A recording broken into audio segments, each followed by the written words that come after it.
of May 10th for Open Space and Mountain Park, City of Boulder Board of Trustees has now begun. First item on the agenda is approval of minutes. Do we have any comments? I had one. On page 2, agenda item 5, where it says Mark Gershman and Molly Davis gave an update on the Greenways Advisory Committee. I think we ought to add that Andrea Billets volunteered to be the new Greenways Advisory Committee representative after the next, I think it's tomorrow's meeting, but after the May 11th meeting. Good call. Any other changes to the minutes? Do we have a motion for the approval of the minutes? I'll move to approve the minutes. Okay, do we have a second? Okay, all in favor? Aye. Great. Okay, the second on the agenda is public participations for items not identified for public hearing. We have 8 people, so I believe we'll do 3 minutes, 9. Okay. Thank you. So I'm going to ask you to come up as I call you so you can be waiting at the front. So Betsy J., Russell Henriksen, Harold Halston, if you could come on. Thank you. Go ahead. Yeah. Thank you. My name is Betsy J., and I'm a resident at 429 Mapleton Avenue, and have been a longtime resident of Boulder. I'm speaking tonight briefly on the 311 Mapleton site and the open space other designation from the Boulder Valley Comprehensive Plan. I want to acknowledge that this is the 50th anniversary of Boulder's residents passing the nation's first open space tax. I'm sure it took vision, even courage, and today you all are entrusted with continuing that legacy, and I want to thank you. The May 10th staff memo to the board related to 311 Mapleton states, at some point the city and county thought the land designated had open space features that should be preserved. Close quote. And I believe the city and the county were correct, and that today this site is even more worthy of such designation. Your mission statement says that the board shall pursue vigorously the implementation of open space elements of the Boulder Valley Comprehensive Plan and the acquisition of additional property required to fulfill the goals of open space program, including, quote, utilization of land for shaping the development of the city, limiting urban sprawl, and disciplining growth. With this site at 311 Mapleton, we couldn't be more in need of disciplining growth. This massive project, as proposed, will clear-cut stately trees, scrape the site, and construct 35 buildings with view-blocking height variances. 10,000 truckloads of dirt will be gouged out for underground parking as if it were a hotel on 28th Street. Roads will be privatized and trail access controlled. This oversized development would degrade both the neighborhood and adjacent well-loved open space. The kitchen of Unit J7 and the bathroom of Unit J6 are only 10 feet from the open space property line. 10 feet. This new village will disrupt the area for years during construction, and when completed will generate traffic, food preparation smells, heating and cooling hum, light pollution, not to mention its wildfire-prone location, evacuating hundreds of frail people and gasoline-filled cars parked underground sounds daunting. In this memo, the city could seek to purchase or condemn rights on the property for open space mountain park purposes, and I am here to vigorously urge that you recommend to the city whichever of these 2 options is most likely to succeed. Thank you. Thank you, Betsy.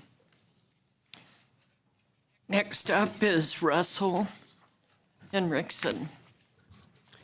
Thank you. Good evening.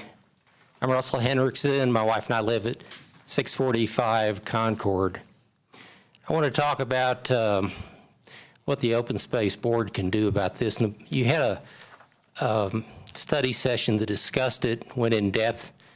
To me, a lot of the questions were not answered. That was 4 months ago.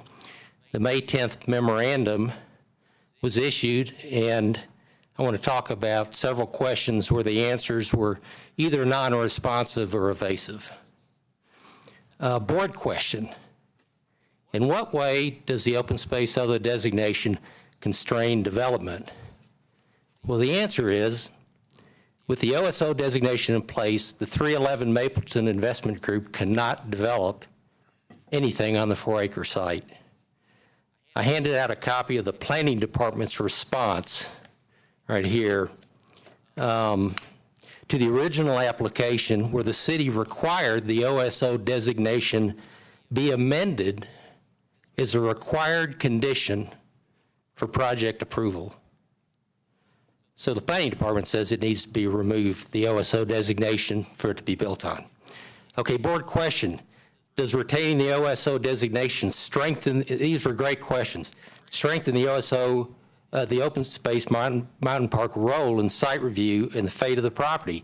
The answer to the question is, by leaving the OSO designation, the 311 Mapleton Group cannot develop the 4 acres. They can't split it up into a separate entity and develop it because the code has a common ownership for contiguous parcel provision. They knew all this when they bought it.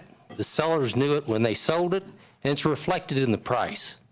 If you take the OSO designation off, it'll significantly increase the value to the 311 investors and forever take away the opportunity for it to be used to solve critical parking problems at Sanitas and provide a buffer from this or any other large commercial development. Third question: could the city prohibit development just because of the OSO?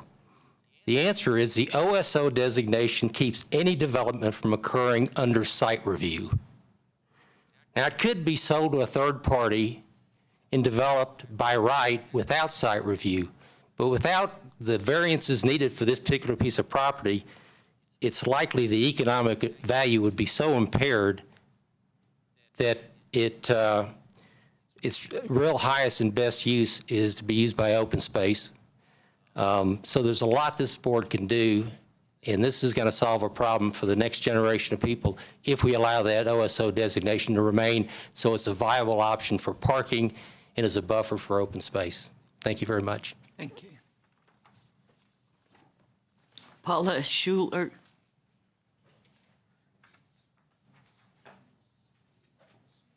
Did, No, you go right ahead. okay.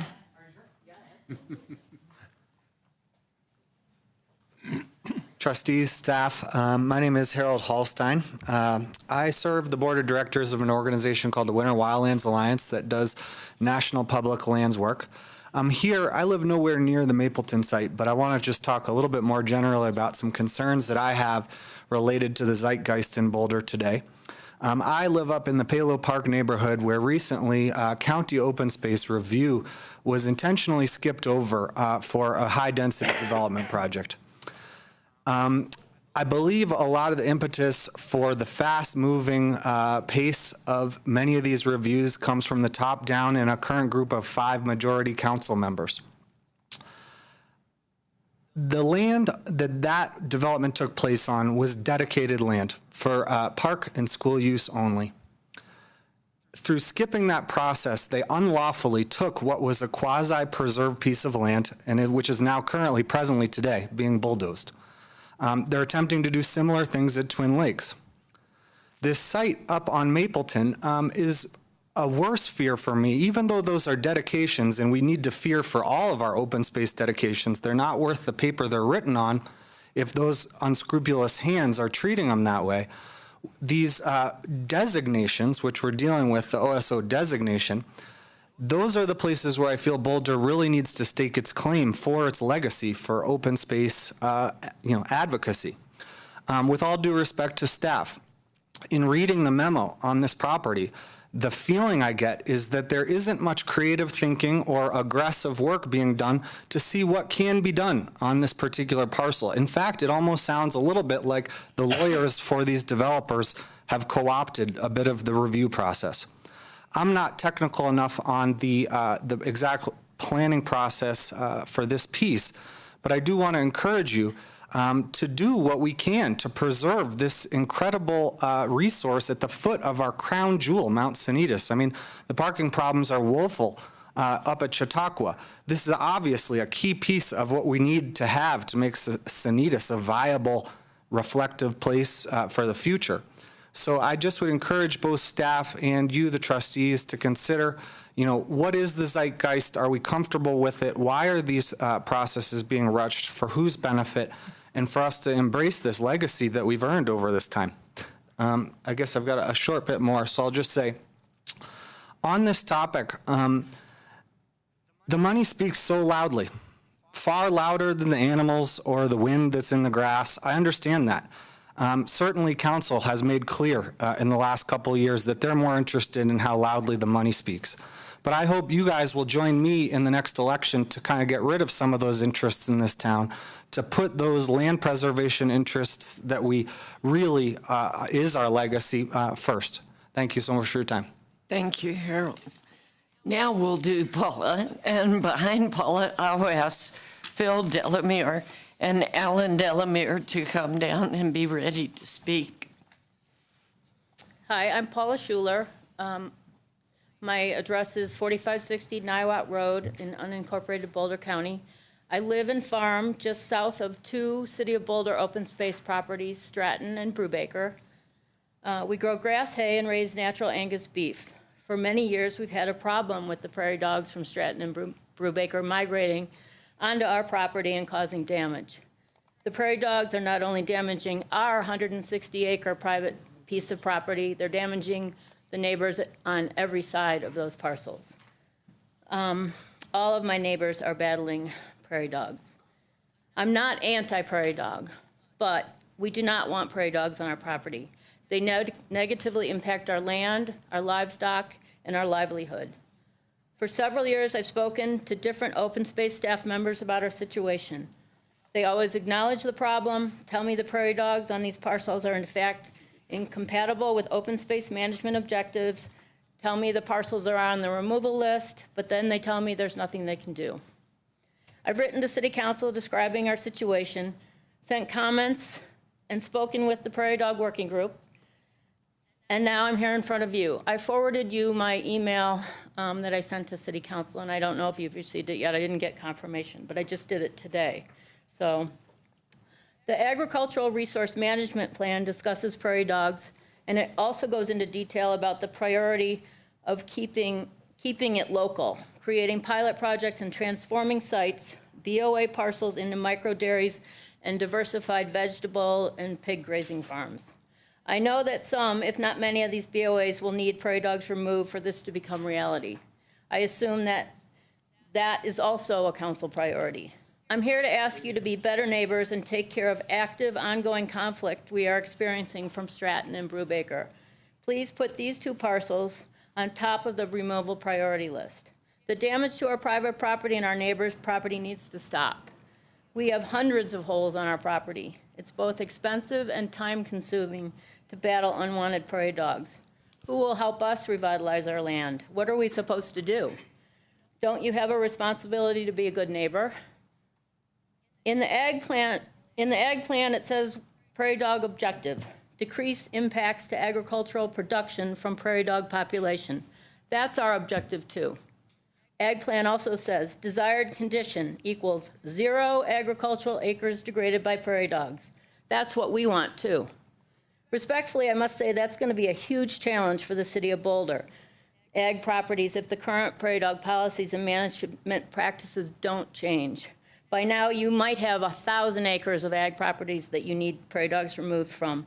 While I respect the council's priority of local foods and their desire to get this project going, I'm asking you to see our side of the story and asking you to take care of this conflict first. Being a good neighbor should be a priority. Thank you, Paula. Phil Delamere. And you are pooling, What's that? you are pooling, Yes, I'm pooling. okay.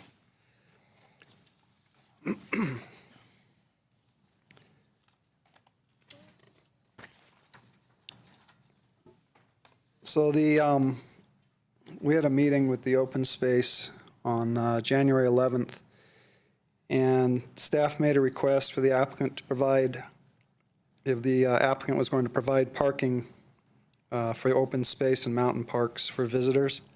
And they did ask that question, but what was not the right answer in my mind was the applicant's response was no, they weren't going to provide any public parking, and this is at the 311 Mapleton site.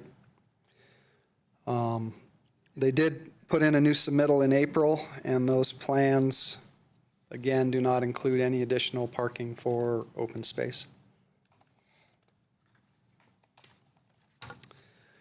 So I've lived in Boulder for 50 years, and I grew up playing on this land, this open space land, and I can tell you there have been very few changes over the last 50 years. The hospital really didn't have any major impact on the land.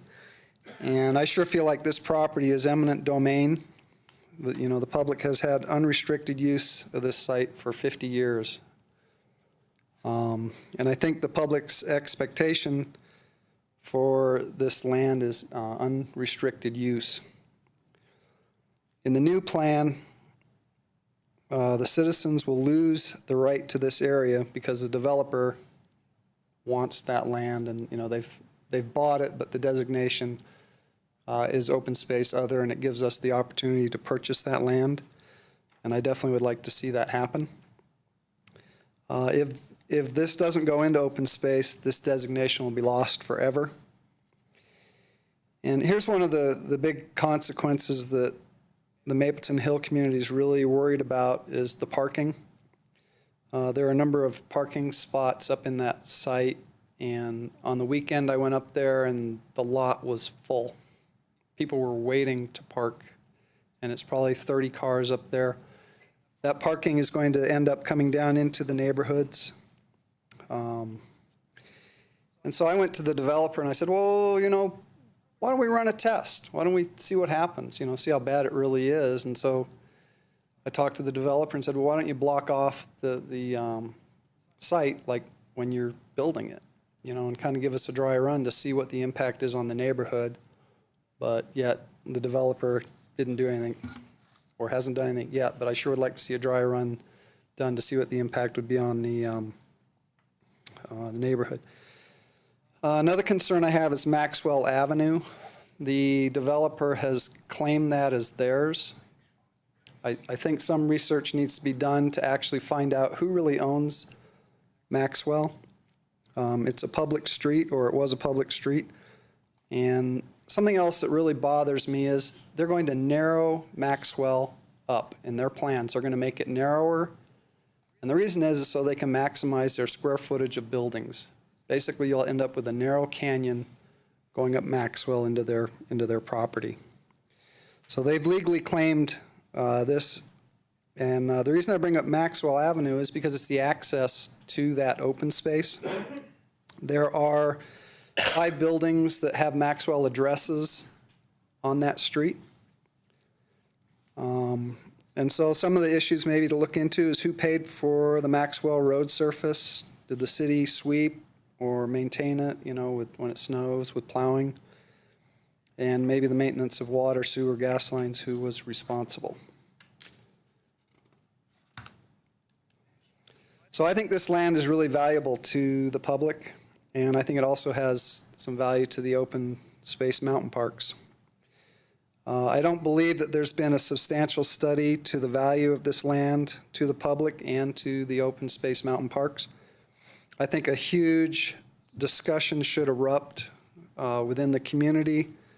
And I've heard of people talking about, yeah, well, we could make this like, you know, the Chautauqua has a little ranger station.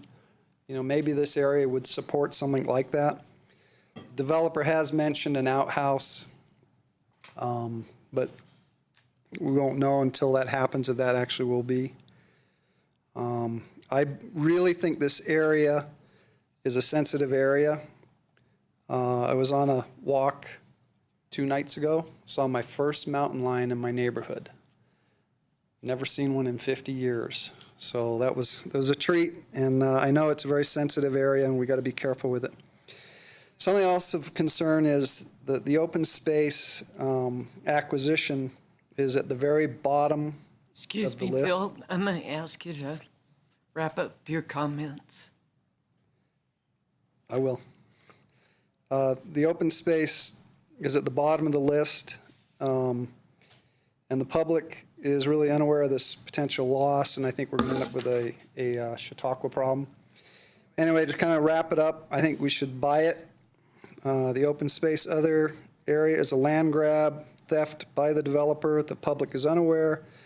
There's been no public discussion, no prior problem existed because the hospital was very accommodating. And again, this is a sensitive area, so buy it. Thank you, Bill. Alan Delamere. Alan Delamere, 525 Mapleton. Well, having brought up that boy, obviously I need to improve some of his timing.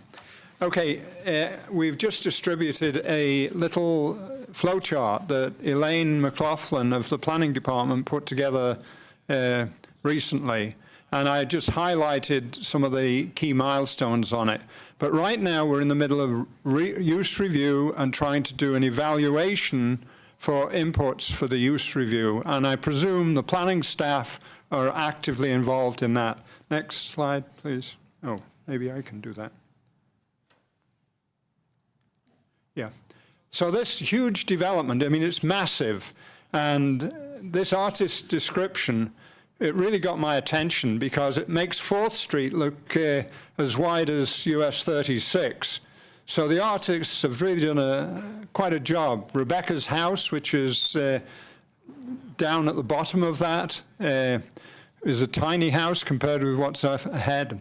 So this is the open space other, the way I've drawn the map. One of my problems is trying to define the boundary accurately for open space other, and I really need help from staff in order to do that. I've had many communications with staff this week because I was wanting to try and give some factual information. So right now, that red line is a figment of my imagination.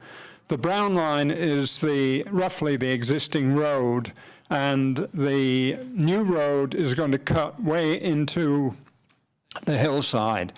The box there is building B that comes into it, and it digs deep into the hillside. And the new road is going to dig deep into the hillside as well. So we need to do our homework on this properly and find out how much real geological hazard is being presented. The site has got basically the plateauing a big area of the site, and I just showed that in that bottom area. But all this needs to be looked at pretty carefully and thoroughly to make sure we really understand what the impacts are going to be onto our open space. So I've touched on some of these. In the staff memo, they suggested that the city code can protect Mother Earth, but I don't think Mother Earth is likely to agree with that. Open space is required to protect other is required to protect the open space and the Silver Lake ditch from geological disturbances. I'd really like to get a full 1-foot contour map to show the exact steep slopes that are existing. So I've put a lot of time into studying this massive amount of documentation that's been dribbled to us. We only got stuff last week, and this is in the 3-week review, so we've got a lot of problems that really need to be dealt with and studied in detail. So I'm asking open space staff to give us the maximum support in thoroughly understanding what the real issues are and take my fantasy drawings that I've got there and convert them into harsh reality with very definite numbers associated with them. In the package that I send out to you today, there's a pile of additional things that you can study at your leisure. Give me feedback on any questions that might arise when you look at them further. My last point is I went to planning board and invited planning board to do a site tour. Now, Tom came on a site tour with me, and I thoroughly enjoyed doing it with him. But the attorney said that I cannot take more than one of you at a time on a site tour, because then it becomes a public meeting. But I recommend that you take a tour yourself. I've formed a self-guided tour, which I can send to you, and you can then wander around the site and think about some of these issues that I've been talking to you. Thank you very much. Thank you.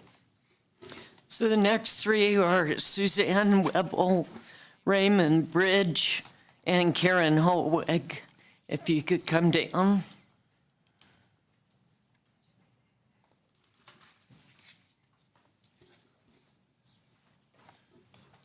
Hi, Suzanne Webble, 5735 Prospect Road, Longmont, unincorporated Boulder County. I actually have half a dozen things I'm going to talk to you guys about. Some of them are actually in the matters from the department, and one of them or two is not. So the first ones are having to do with the CIP. I would like for you guys to accelerate construction of the trailhead at Schnell, the bottom of Chapman Drive. This magnificent trailhead plan was submitted and approved in 2015. And here we are, it's 2017. I went up there today in the rain to see, because a rumor had it that it was open, and it's not. It's a pile of dirt. So something has started there, but for us to be able to use it at all, need to really build the trailhead the way the plan set forth. So I would hope you can accelerate that into 2018 CIP if possible. Second has to do with Joder trails. As you know, we've been hoping to get those trails at Joder built for 25 years. And I'm not talking North Sky. That one's also been on the books for 25 years. But there is no reason to link the trail development at Joder Ranch to whatever happens with the North Sky Trail, whether it's getting additional easements or whether it's worrying about additional parking. You could do it now, and I would like for you to do that. Do it before the institutional knowledge and memory of the Joder Ranch disappears. And there is a risk of that happening. BCHA has offered several times to work with staff to establish what the existing trails are. There are 8 miles of trails on that property right now, but they are going to melt away. And I'd like to see some of them at least be used for the trail system that was approved in the North TSA. So I'd like to urge you to accelerate that program also into 2018. Third thing isn't on the CIP, but it is about the regional trail tours.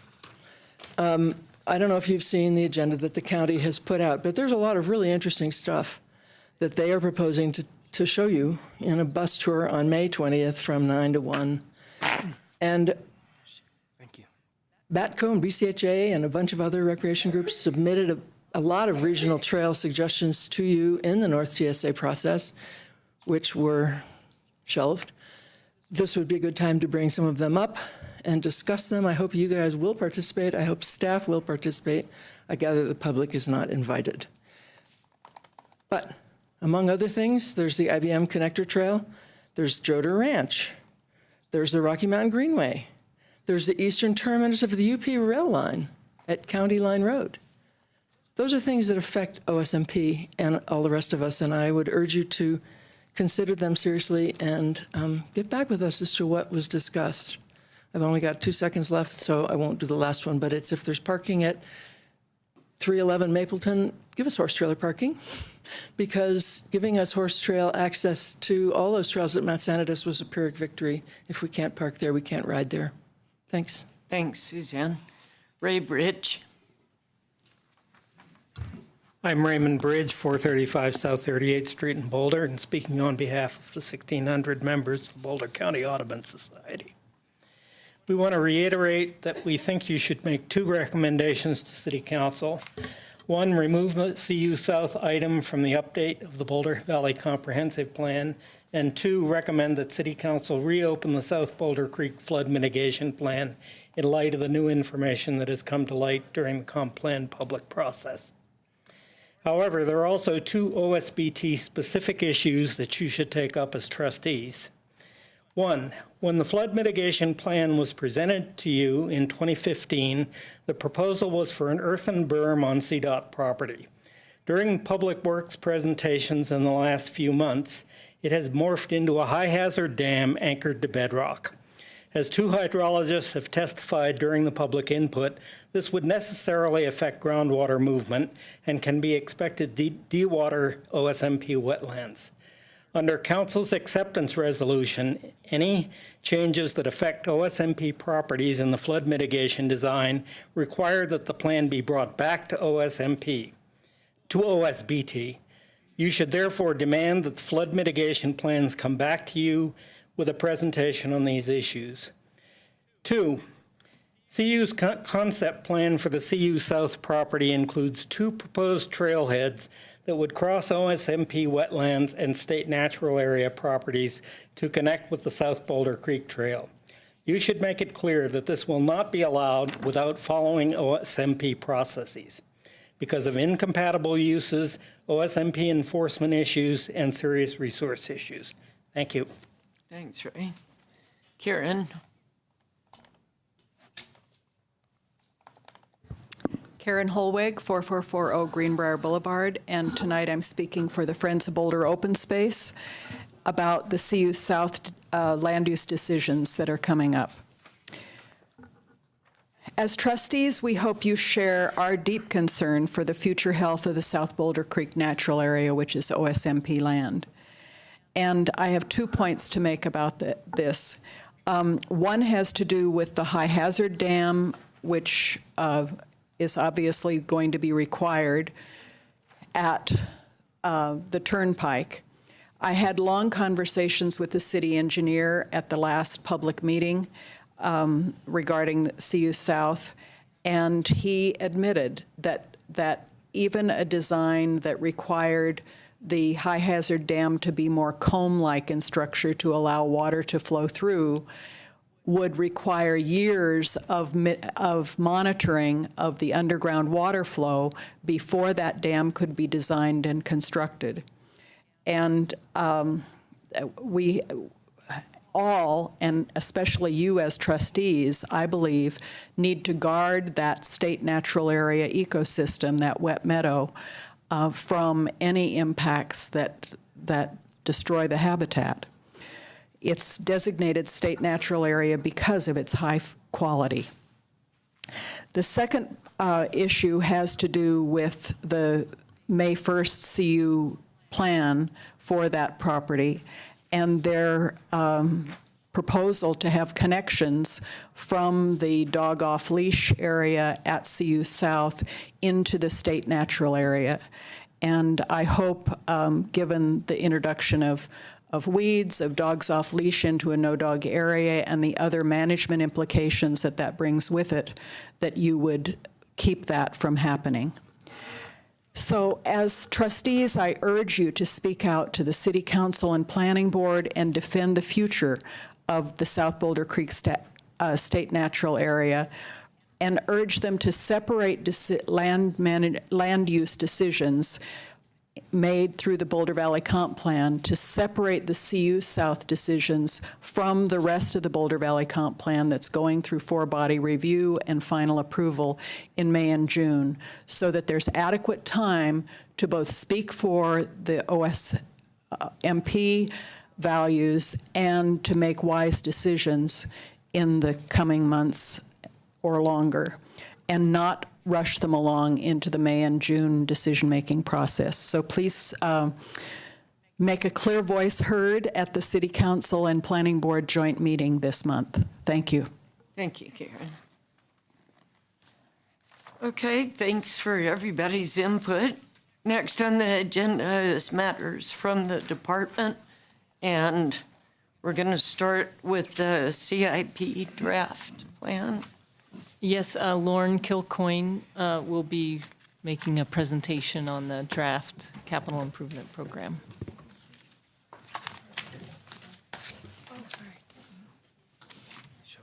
Thank you.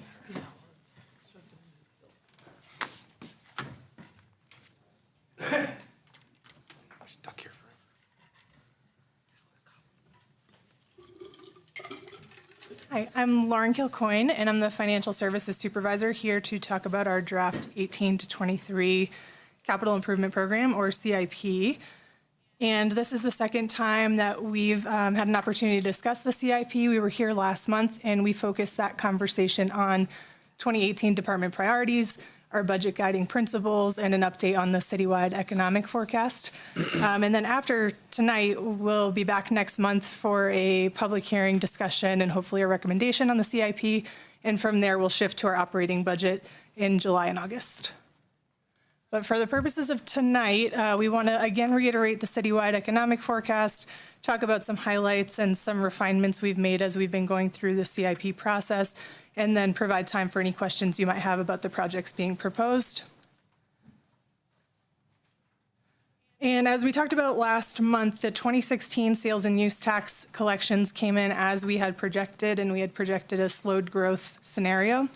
The 2018 projections will be provided to departments this month. We did just get some initial projections around sales and use tax collections, and it's looking like about 2.9% growth in 18, but we're still waiting on a number of other projections, including our anticipated FEMA reimbursement, our general fund transfer, things like that. So we think we'll have a better picture for you next month when we come to talk about the CIP. But overall, we're seeing mixed economic indicators, and we're predicting there could be some type of economic softening at the same time as our two expiring sales tax increments in 2019 and 2020. So the CIP that we're putting together and the operating budget reflect those realities, and I think are appropriately conservative. And moving to highlights and refinements. One of the things we wanted to talk about tonight was our capital carryover. So during the budget processes from 2012 to 2014, we had a number of projects approved that we then deferred when the flood happened. And we focused the last several years on meeting our FEMA reimbursable flood project deadline, September of this year. So what we're seeing moving forward in 2018 is strategically bringing those deferred projects back onto our work plan. But we've been carrying over the money to fund those projects since they were approved in previous years. So the 2018 work plan around capital projects really becomes a mix of the new dollars we're requesting in this 18 CIP and those capital dollars that we've been carrying over. And as a result, our overall request for 2018 CIP is $1.2 million less than it was for 17. So it helps us address our carryover and be conservative during a time where it's appropriate to do so. The other theme we've been talking about is taking care of what we have, shifting to stewardship and investing in stewardship activities. And last month we talked about our facilities assessment and mentioned that we had some high-level results, and so I'll bring those up in a few minutes. Also related to stewardship, though, is this concept of integrated plan implementation. So what you've seen in the past in our CIPs is a project per plan. Basically, there's a West TSA CIP project that we funded, and that was our tracking mechanism to show the progress we had made towards implementing recommendations of those plans.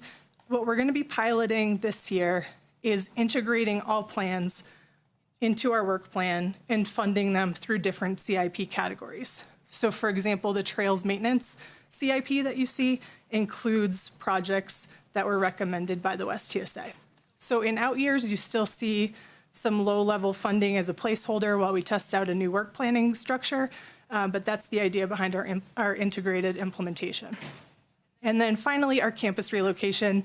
The 2018 request is $2.5 million, and we just want to make sure we differentiate between two efforts that we have going on kind of at the same time. So one is our interim space, and one is planning for our longer-term campus vision. And the bulk of that 2.5 is really going to support interim steps, so finding a facility, leasing it, paying for that lease, and then starting to do some immediate renovations at our current space to set them up for whatever their future use might be. There are some dollars within that 2.5 to support future planning, so continuing design and assessment and figuring out what that might look like. But just, I know it's a big sticker at 2.5 for 18, and we know overall this project will be expensive, and internally we're talking about how we fund that. Is it a mix of fund balance and debt? And those conversations are ongoing and will be, and you'll be updated as we go forward in this process. And my last comment on that is that we're working very closely with other city departments to make sure that the way we're approaching our future campus is in line with what other departments have done, specifically working very closely with our facilities group and making sure our approach is consistent with the approach for the Boulder Community Hospital. So this is going to be a very long process, and you'll hear about it a lot as we move forward, but just to put it in the context of the CIP. Okay, so back to that capital carryover, we did just want to provide some numbers associated with that. Our current capital carryover is $28 million, and of that $28 million, 18 is related to acquisitions, and that was intentional. The end of 2014, we issued a $10 million bond, and the goal was to spend 85% of that $10 million within 3 years, so by the end of this year. So over the past 3 years, we've continued to fund our acquisition CIP, letting that accumulate and knowing that once we spent down the bond, we would turn to the acquisition CIP for all of our strategic acquisitions. The other 10 million of the 28 is related to those previously approved projects that were deferred to complete flood recovery. So you'll start to see those come back onto the work plan, and we'll strategically spend those dollars as we align with the plans and implement according to our plans. And finally, these are the high-level numbers from our facilities assessment, and I will just say that these are initial recommendations. Staff are still reviewing the recommendations, and the numbers are subject to change based on the alignment with plans, including the master plan. So we anticipate that in 2019, when we know what the recommendations of the master plan are, that would change our approach to implementing some of these things. But if you look at the year by year, it ranges anywhere from 287,000 up to 746,000. But our approach is to build a consistent facilities maintenance program with gradual increases over time and to manage it that way. And that was really all that I had. And now we've got time for any questions you might have regarding the project list that you receive or anything else we just talked about. Who would like to start with questions? Do we want to go project by project and see if we have questions on, I mean, when I say project by project, I mean and category by category. Categories. We might jump around less that way. It's probably not a bad idea. Do you want to start? Yeah, in terms of just general questions, maybe you could just sketch roughly how much of the inventory is done, how much of this today has been informed by what you would call a complete inventory, just so we sort of have a sense of how that's, what the on-ramp is for the...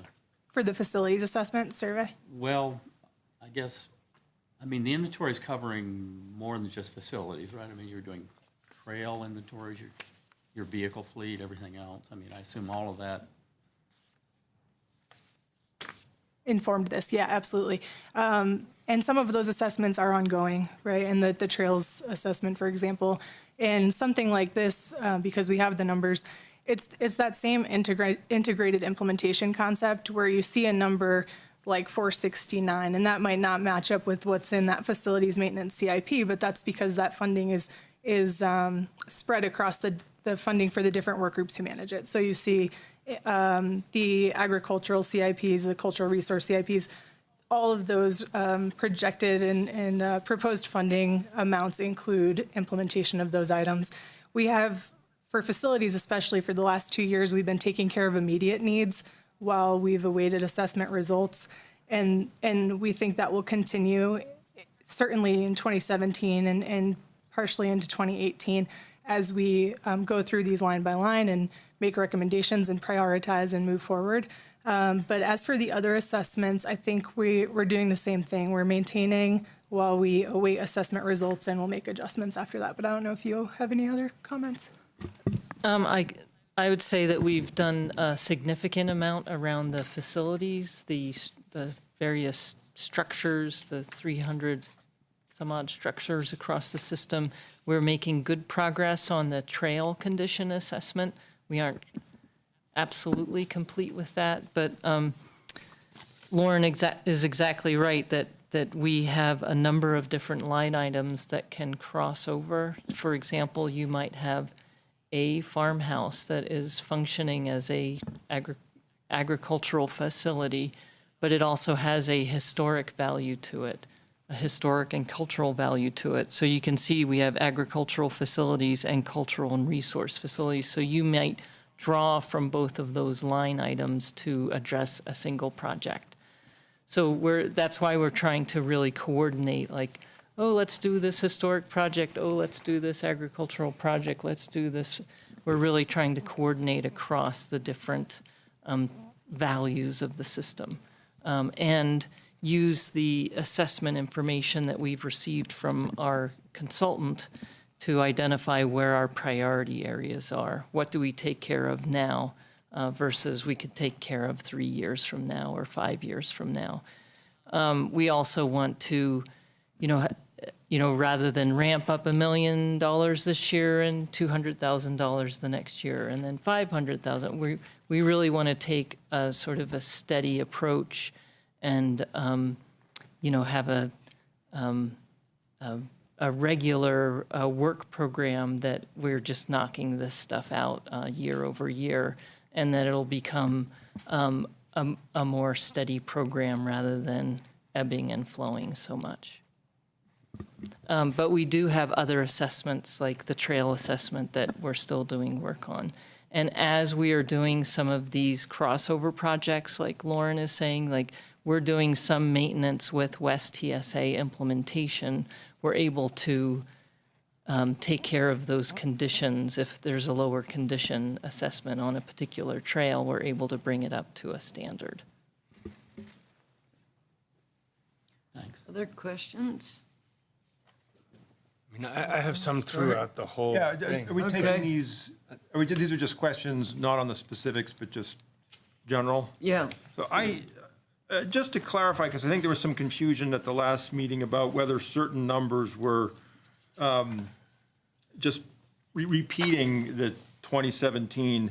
But in pages 4, 5, and 6, there's a column that says proposed 2017 funding. I assume that was a typo. Is that all 2018? These are the actual numbers that are being proposed for 2018? Oh. The right-hand column in gray? Yeah, that's a typo. I'm sorry. Okay. That should say 18. Good, okay.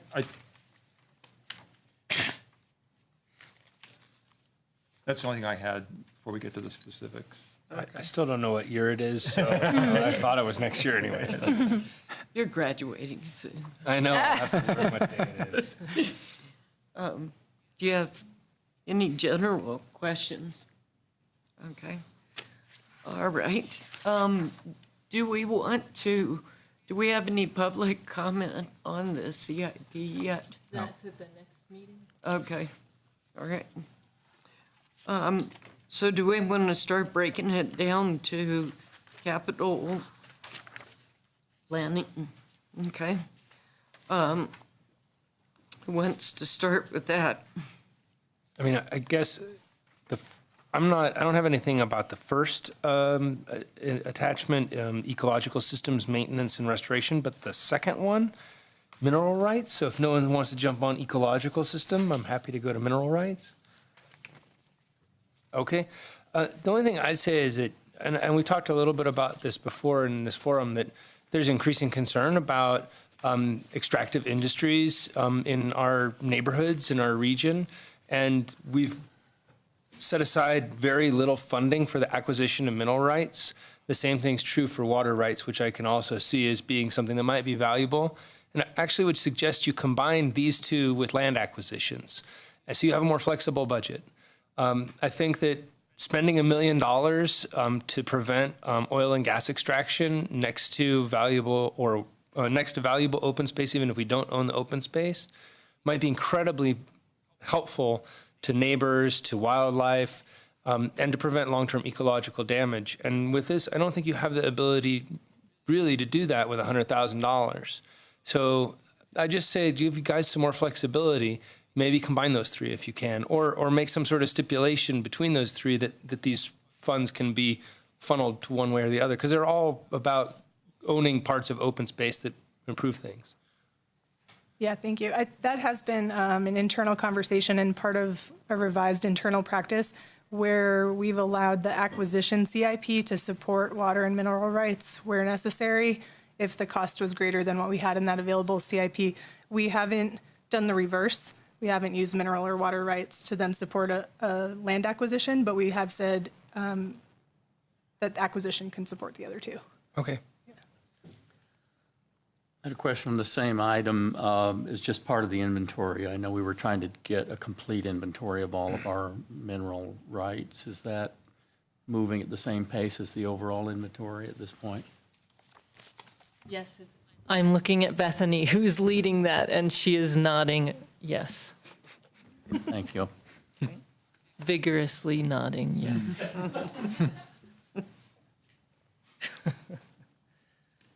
Andre, you have any? No? Okay.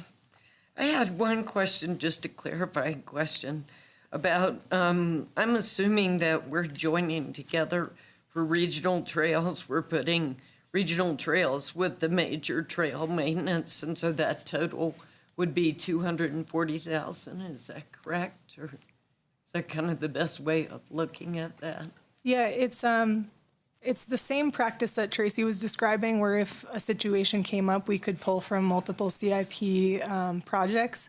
And this was meant, the regional trail development has been listed as a department priority for a number of years, but we've never really formalized our investment in that. And we've got an ongoing feasibility study for the Eldo Walker and some Rocky Mountain Greenways work going on, and this seemed like the right time to formalize that and list distinct funding, although if a project came up, we could pull from both of those projects. Other questions? I had a couple questions and a comment. Just to make sure I understand, on the real estate acquisition dollars, the estimated total for the next 5 years is 19.5, but to think about this more completely, it's really the 19.5 plus another 18 million. Okay, so it's really 37.5 is potentially could be spent on acquisitions over the next 5 years. And now, how much do we need to spend in order to satisfy the obligations of the bonding? I mean, you mentioned that we're nearing the end of our 3-year time horizon to spend that money. Where are we? How much do we have left of that still needs to be spent? We're very much on track. So the general practice is 85% within 3 years. We expect to meet the 85% and be carrying over just over $1 million after 2017. Okay. And there is a potential for future bonding. When that was approved, it was the ability to bond up to $33 million, and we issued 10 of that. So you're correct in your assessment of what's available in the acquisition CIP. There is also this potential for future bonding depending on what happens over time. Yeah. I have like a 15 by 20 foot lawn in front of my condo. If you want, I'll sell you a conservation easement for like $3 million. No problem. Just to help out. Yeah. I mean, if you got to spend it. Right. Yeah. So let's see, a comment and to follow up on the campus relocation. I think it's a great idea to have active consultation with other city departments for 2 reasons. The obvious one is to make sure we're fully tapping into their knowledge and engaging in best practices here. And the other, perhaps less honorably, but no less important in a sense, is I think we'd be honest about the fact that if the decision ultimately is made to build from scratch a new facility somewhere, and it's the kind of dollars we're talking about, inevitably, some questions, good hard questions will get asked about how thoroughly was this vetted by people who won't be occupying that space and, have a somewhat independent interest. And I think it's great from sort of early in the process and then throughout to make sure we're doing a good job consulting with those people and that, this is fully consistent with, sort of city policies and just sort of city standards of what kind of space do people, expect to get. And this is not, we're thoroughly protecting ourselves against the accusation that something's been gold-plated. Obviously, that's just a process suggestion. We're nowhere close to talking about, kind of specifics of the what, where, and when. Another, this is just a request.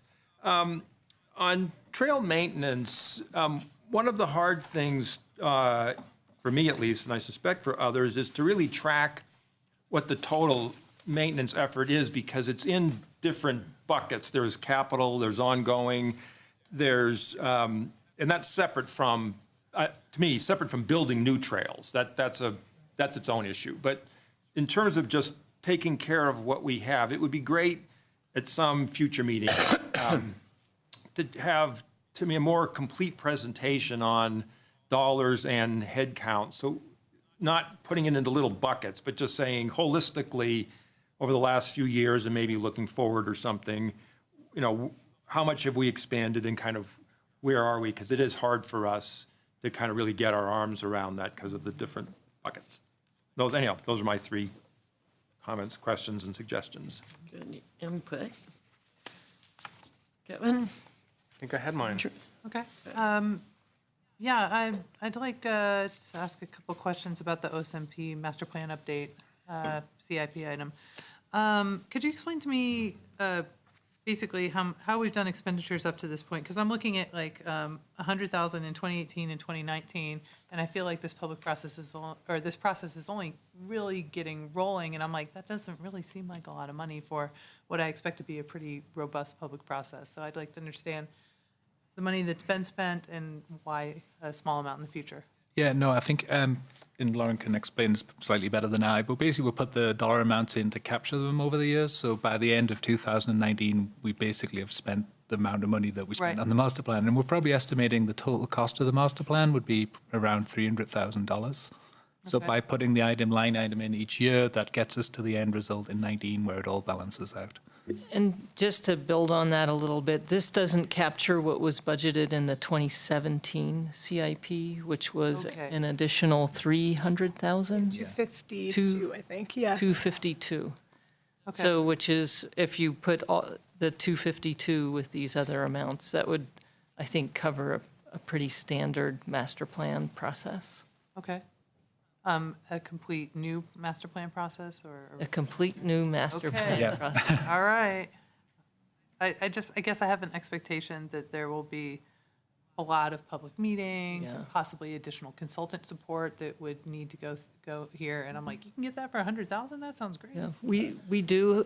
We put out an RFP for a consultant, and we have made a selection, and we're working through that. And we plan to do more of an overall briefing at the retreat, the board retreat.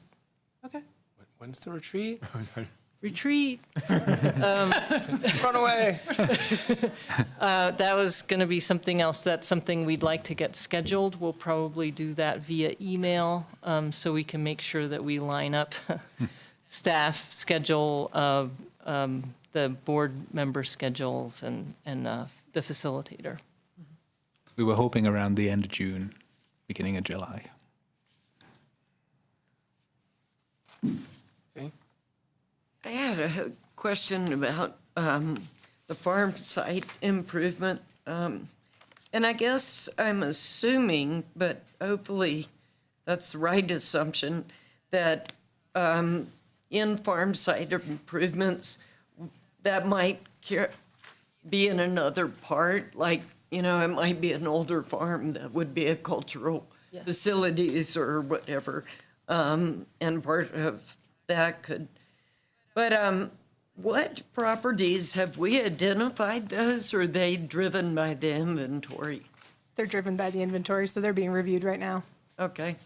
Because my next question is, if we approve the ag plan and there's turnover in tenants, are we anticipating that we would have enough money for any kind of repair, de-irrigation, or? Yeah, we are. In fact, one of the categories on this high level is leased facilities, and an understanding that those would require work over time. Okay. Okay. Other questions?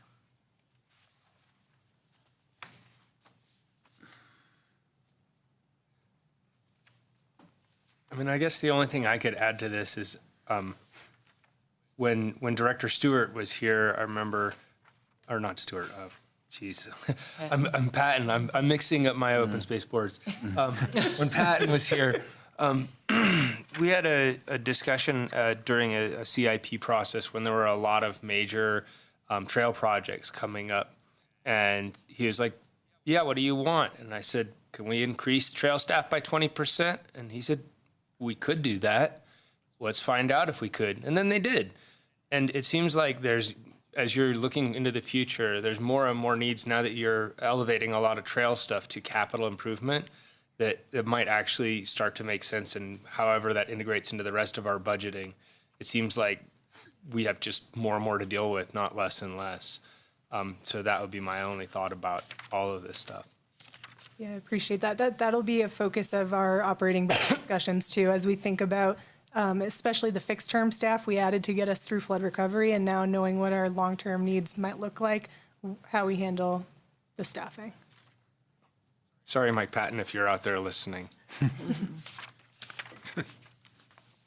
Okay.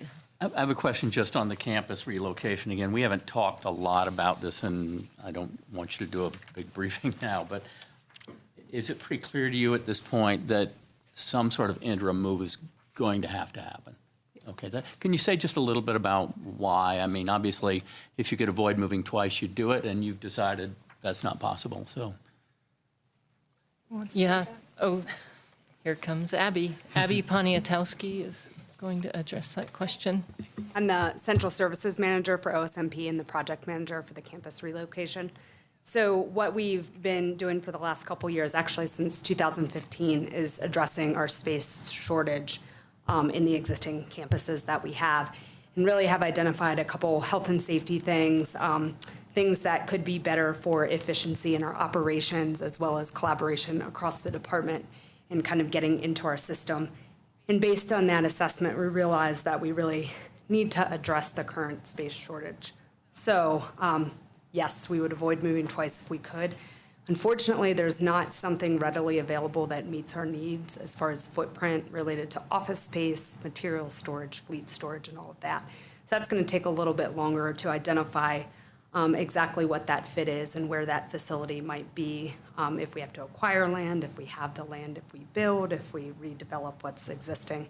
So that's a little bit more extensive. So what we were realizing as we've been actually adding staff in the past several years, we'll do a trend for you as far as the staff increases in the respective areas in the department, is we're adding a lot more folks and we don't have anywhere for them to go.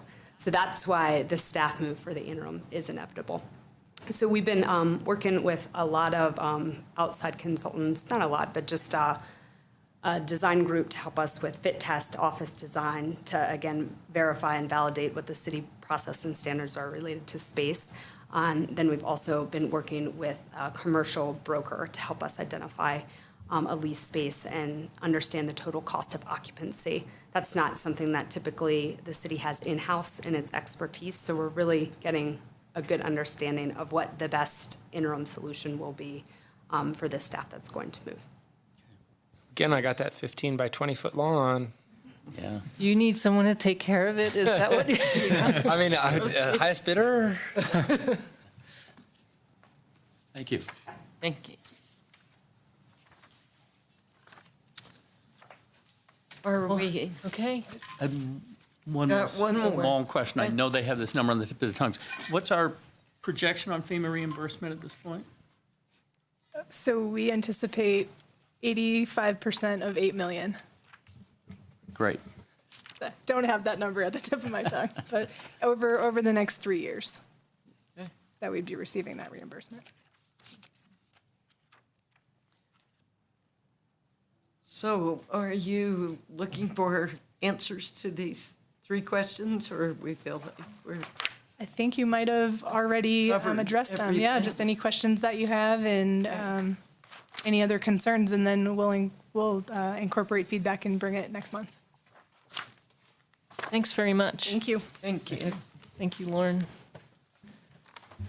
Steve Armstead's going to give a very quick Brief, yes. Okay. Yes, thanks to Suzanne Webber. She gave the prompt that the county has invited us, as well as other open space agencies within the county, to join on a regional trail tour, which is coming up in a couple of weeks on the 20th.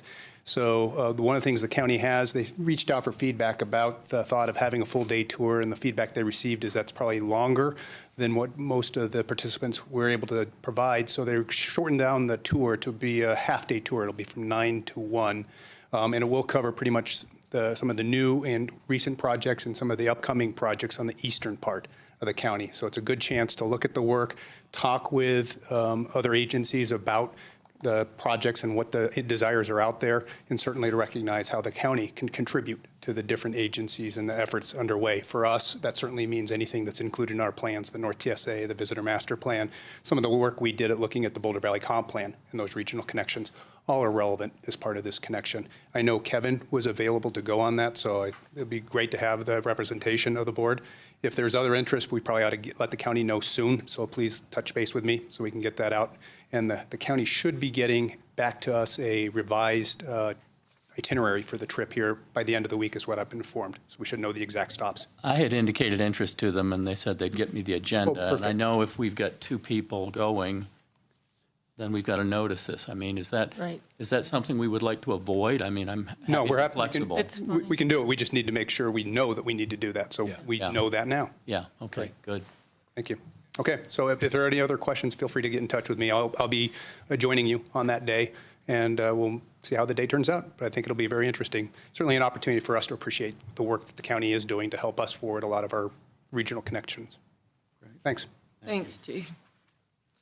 So we'll move on to matters from the board. Did we have any board-related matters? I think, Kurt, you had the letter that you and Kevin, thanks for doing that work. Looks like really hard work here. Great letter. It was very, very hard. I had to work with Kevin. Right. In that little space out front on the his lawn. front lawn, right. His aging brain cells. So this was growing out of the Boulder Valley Comp Plan Land Use Classification Update request for CU South, the request to approve in some way or recommend a change in the classification on a fairly significant parcel of CU South from open space other to public. And we took an action as a board at the last meeting to support the work that the staff had done to describe in a fair bit of detail the values associated with different parts of the CU South property so that that could be taken into account by planning board and by council and the other 2 county decision-making boards when they decide on this change. There were a number of issues and concerns that the public raised in front of us over multiple meetings and also in various town hall meetings and open houses that had to do with open space, and some of them related also to one of the other proximal purposes of this land reclassification, which was to provide for the flood mitigation on South Boulder Creek, the option D that's being proposed right now. And there were questions about whether that option had changed significantly since it was presented to the board a couple of years ago, and the impacts that it might have as defined on open space property. And so I tried to craft a heroic motion, 5 pages I think it was, to cover all of those things. And people said, that's kind of a long motion. So why don't you and Kevin write a letter that we could consider writing to, I think, both planning board and council, just describing some of these concerns that the public has brought to us about process, but then also potential impacts on open space that we think should be addressed. So that letter we drafted over the last couple of weeks, and I understand there are copies of it. It was not included in the package, but there are copies. Is that right? Okay. So people can look at it. Kevin, what would you add about this? I think that you pretty much hit the nail on the head. I mean, I think it's just hard with as many things as we've heard from the public and the discussions that we've had to pass on a motion like we did last month. It was essentially saying, we encourage you to work with the open space staff and to find the best way to deal with open space in an environmentally friendly way. That really didn't reflect, I think, the breadth and depth of comments that the people in the public and the concerns that we on the board had. So I think we sort of put that all in here as best as we could in a form that is still pretty digestible, that hopefully if Planning Board or Council sees this, they won't necessarily change their views, but it might give them a better sense of the grounding for it and why we had concerns. And hopefully, because this is not strictly up to us, this is a arms of the city and other agencies working together. We can't say this will be, we can say these are our concerns. As a group, we can try to address them. Did anybody have comments, or Tom, looks like you might have comments. I guess I wanted to first ask staff what the status is of the request that was made at the last meeting to, the motion, just for context, the motion that we had passed a couple of years ago supporting option D said essentially if it's determined that there'll be non-trivial impacts, staff will come back to us, and that the request was made at the last meeting, sort of take a look at that issue, and is this a context in which, or a time in which that issue ought to come back to us, or, if you've made that determination. So I'd be curious to get an update on that, because I think it does sort of feed into what we would say in this letter.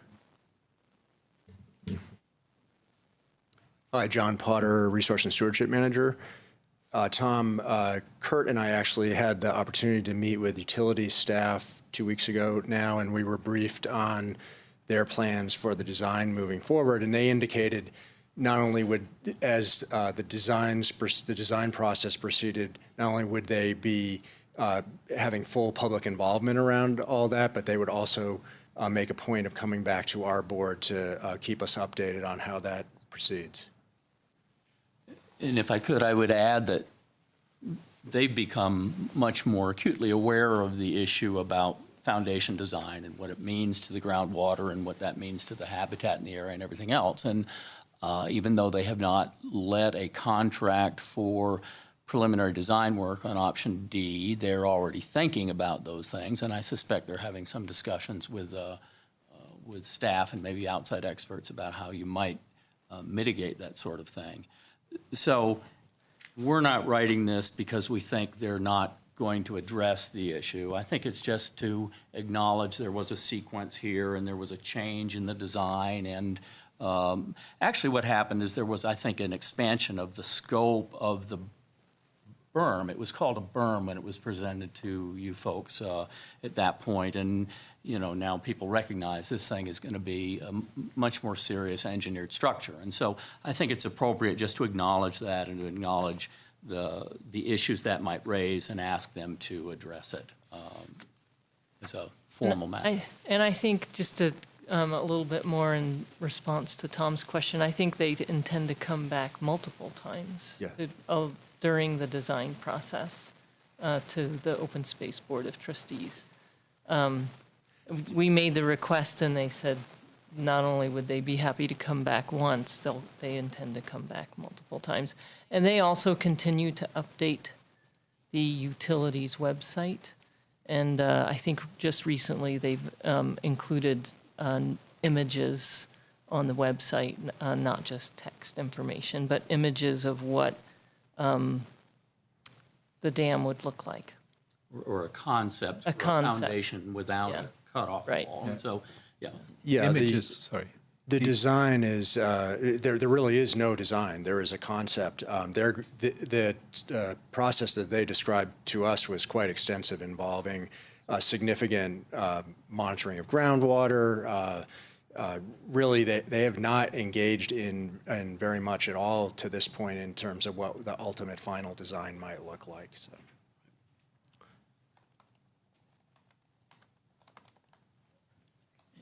I was going to say, based on that, I mean, I have a concern in general about how much of this is really our role and how much is really for the water board that's really in charge of this project at a board level. But, and I'm still kind of undecided about that question, but I think in the bullet, it's about 2/3 of the way down under the section based on these concerns, the second bullet, there's a fairly extensive discussion that includes a statement, there's concern by staff, and I'm always as a board reluctant to characterize staff's view. Staff has its own very important channels of communication that they go through. And the other is, it's a pretty strong statement to say this is in conflict with the charter. It may well be true that as we learn about what the design actually is and the various features for dealing with groundwater, we may well come to that conclusion. But I feel like we're kind of jumping ahead of what potentially would be a significant, not only process, but from a staff perspective, opportunity to educate us about, well, what actually is the design and how would the groundwater flow through this, hopefully, and what impacts would that have. And I think if we were to send this at all, I would say rather than sort of say, gee, this is going to violate the charter, to make the statement that, we are concerned and staff has committed to return to the board periodically as the design process moves along to evaluate its impact on open space and open space values and maybe even make a statement, that's an important commitment for us, and make that a bit more of a process-oriented statement than a more sort of bottom line conclusion that, gee, this actually would conflict with the charter, or it might conflict with the charter. I feel like we're kind of getting ahead of ourselves, and I would rather just make a nod to the commitment that's being made. Well, I mean, I think clearly the idea for me and Kurt writing this was because we can't all write it, otherwise we have an online meeting. So obviously we should totally, kick this around and make sure everyone's comfortable with what our language is in there. I can say I'm the person who put that in there. I was against it. Yeah, he was totally, And my reasoning behind this is not to sort of reach around staff and try and give some sort of, hey, everybody else, heads up. As much as it is that I feel this is a multi-agency effort. This is planning, it's water, it's city council, and I think our role is to talk about open space, and I actually perceive this as a possible violation of open space charter. And no one else is going to even know that we have an open space charter part that says something about flood control. So I think that something about that is probably the key thing I want to pass on to other people, is to say, we have a concern. We need you to ameliorate that concern for us in your discussions with your boards or whatever, because what happens with respect to this berm, dam, whatever, on CDOT property that doesn't affect open space is actually not our jurisdiction. But what happens with this that causes a change to the hydrology or the ecosystem is sort of our jurisdiction. And we haven't received enough yet to really have our concerns ameliorated. That's all I'm trying to say here. And the reason why I put this part of the charter in was to say why I think we have a very legitimate reason to have concern. Because without this, we can just say, well, we like open space. But now we can say, it actually could be in conflict for us. So please help us not have it be in conflict. That was my only thing. But I'm also, like I said, this is our document altogether. So since I know you're good with the words, if you have something that could fix that, or if you just don't agree, then we can strike it. I certainly think it could be softened in those first few words. You could say, we have a concern that, or something like that. Well, I would be fine with saying, so where it says there is concern, to just say, we have a concern that, a design might be in conflict with Open Space Charter, Section 176, and then say, we place great importance on staff's commitment to return to the board periodically with information on impacts of proposed designs. Okay. Is that? Yeah, so you're starting up here where it says there's concern by staff and by hydrologists. So and we instead of want to that- change that a little. So you want to reword that first, and then we can. You could just say, we have concerns that this design may, and jump over all the who's saying that, and just say, we have concerns that this design may have significant effect on groundwater levels. Yeah. Okay. And then I would then just, Can you make that change on the fly? I think it would be good to take a shot at it. So it's in the second full paragraph that appears on the screen. Yeah, there you go. Instead of saying there is concern by staff and hydrologists and geologists, it would just say, we have a concern that this design. So, and then you take out everything to the word that. There you go.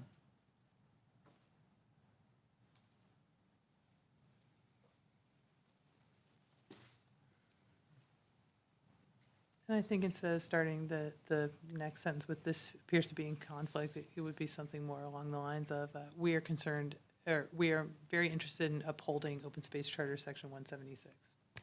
Or something like that. Mm-hmm. Did you, it sounded like you were starting with saying,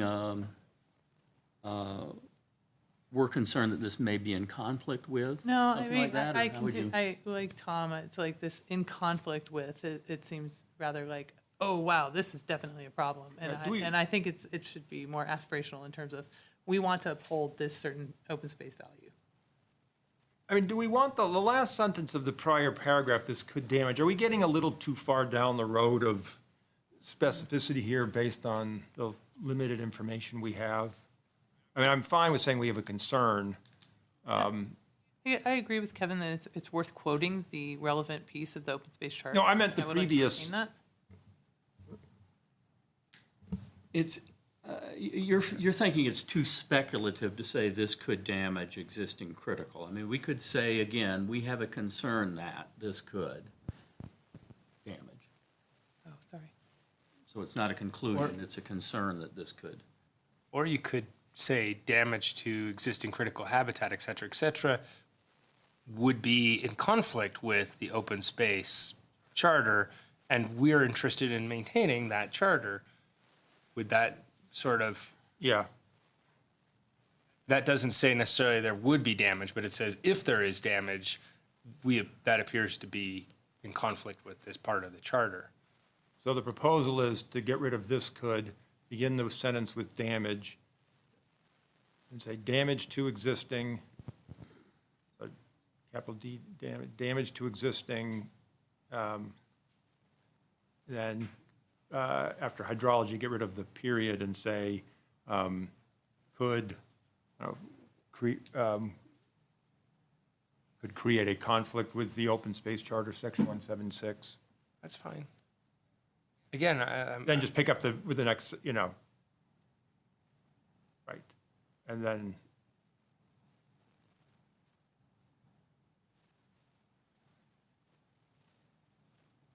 And I was proposing after the end of the quotation marks and maybe make that instead of a semicolon, a period, to say, we place, the proposal was to say we place great importance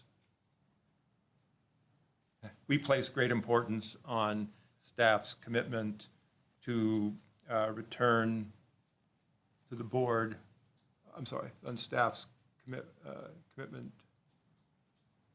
to return to the board periodically with information, to the board They could come to the BOA.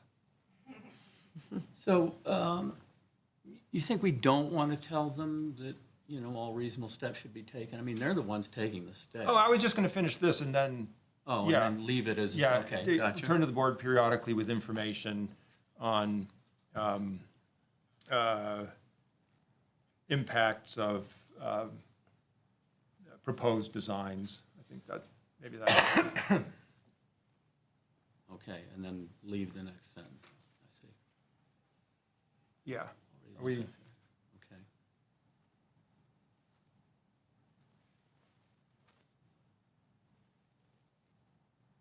Does it scan? I think we need on staff's commitment.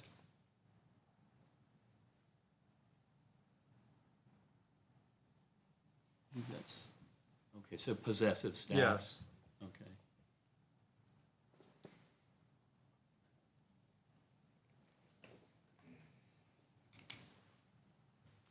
Better.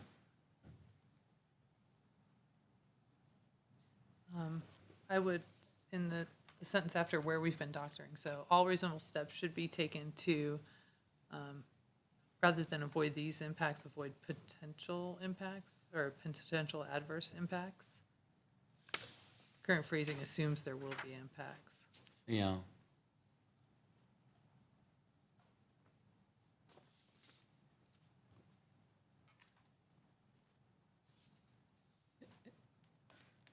And you could change avoid to address. Thank you. Yeah, That sounds great. that's better.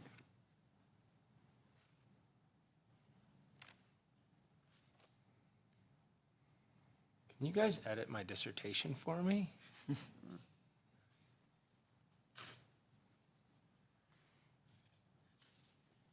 Give us a conservation easement on that lawn and We're working a deal.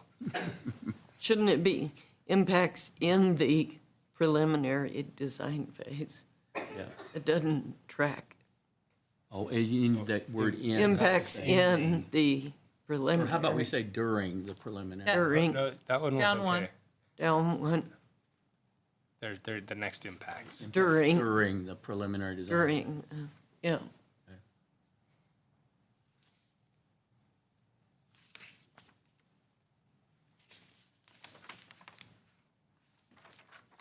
Yeah, because there's a pretty good urgency to get this in.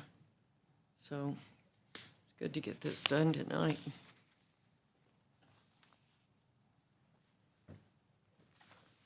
Everybody feel good about this? Okay? Down just a little, in the next, towards the end of the next bullet point, or the second to last, there's this double comma that's driving me nutty. Oh, right. After Last property, line, or second to last line. second to last line. Okay.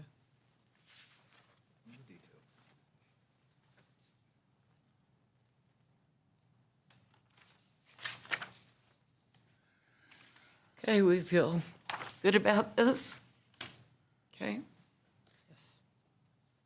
Thank you, Kurt and Kevin and Do we need- everybody else. Do we need a motion? Do we vote on this? What? Do we need a motion? I forgot the last No. time what we It's a did. matter from the boards. It's not an think so. agenda item. Right. I think we just, I think you're fine with Think we're your deliberation here. Okay. That was too easy. It's because you're a master at prose. Right. Thank you both for writing this letter. Well, sure. Yeah. I think it's not a coincidence the university came out with their plan. yeah, I know, like 3 days later. Okay, so we're 1 minute off the agenda. Wow. Pretty good. All right, so the next item up is the considering a motion looking at the approval of the Agricultural Resources Management Plan. Casey French is going to do the presentation for the ag plan. And I, just as Casey's coming up, I just wanted to recognize Casey and a pretty diverse team across the entire department that they've been working on this longer than I've been at Open Space and Mountain Parks. So they've had demonstrated quite a bit of care at working with the Board of Trustees over a long period of time and multiple members, and appreciate board members really engaging. They've demonstrated a lot of care at the engaging with the public, the community members, interest groups, whether it's the leasees that board members have also met with, and neighbors, and a number of interest groups in the community. So really appreciate the long-standing effort of this team. Casey. Thanks, Tracy. Casey French, planner with OSMP, presenting the Agricultural Resources Management Draft Plan this evening. So the agenda item is a consideration of a motion recommending approval of the Ag Plan and recommending the Ag Plan to City Council for its acceptance. So tonight I'm going to do an overview of the plan. I'm going to go over the purpose, the chapters and the plan structure, the community and leasing involvement opportunities, and our implementation approach. So the purpose of the plan is to maintain and enhance agricultural-related values for the community by ensuring the long-term sustainability of agricultural operations, taking a conservation approach that supports ecological health, and fostering key connections between the community and its agricultural lands. So the first three chapters of the plan mirror this three-pronged purpose of agricultural management, ecological integration, and community and visitor integration. Whoops.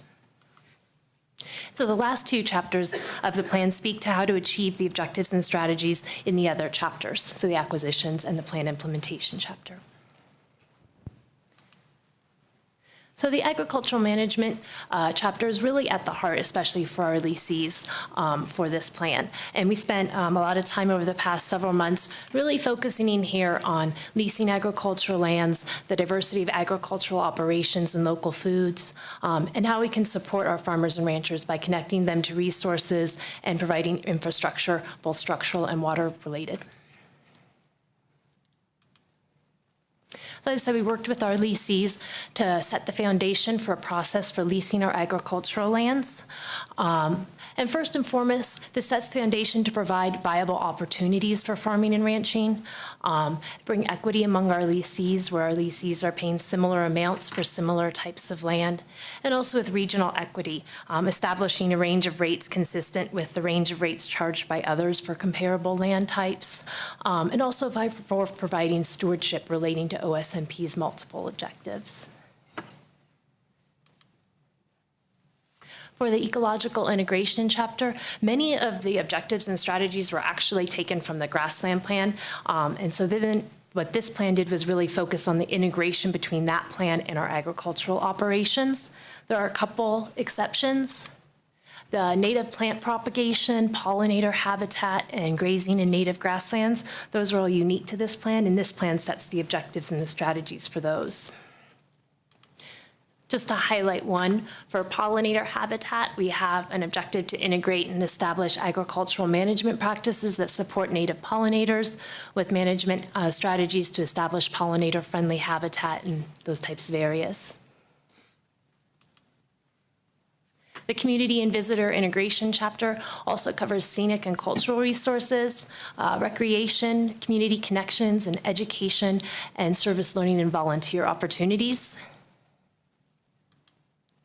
In this chapter, there are recommendations to explore providing a variety of new opportunities relating to agricultural. So opportunities in the 4 categories of farm stores, agritourism, farm events, and community farming and piloting projects. And also how we can enhance the recreational experience by reducing fencing crosses where possible and installing cattle guards that take into consideration all visitors, hikers, equestrians, and bikers. So as Tracy alluded to, we have had a fair amount of involvement opportunities. We've had 3 community open houses along with 3 comment periods. We did 1 questionnaire. We had around 250 respondents. We've held 4 additional leasee meetings. For the OSBT, we've had 3 study sessions, 2 updates, and then tonight's agenda item. We've had around 180 written comments on the plan. So the Ag Plan identifies 112 strategies, and moving forward in plan implementation, we're going to integrate that into our capital improvements program and our annual operating budget. The implementation chapter breaks down the various strategies into what can be absorbed by the existing operations budget, what would be new operating expenses, and capital improvements. So we plan on further prioritizing through our work planning, and we'll take into consideration cost, available staffing, timing and sequencing requirements, prior commitments to the community, level of community support, the availability of partners, grants, and volunteers, and taking a phased approach where necessary.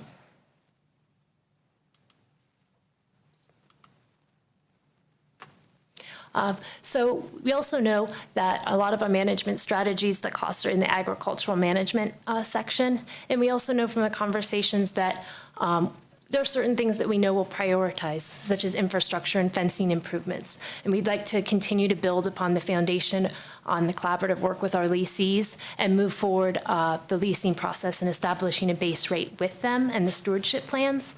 We mentioned in a letter to them that we'll probably start that in the fall, winter of this year.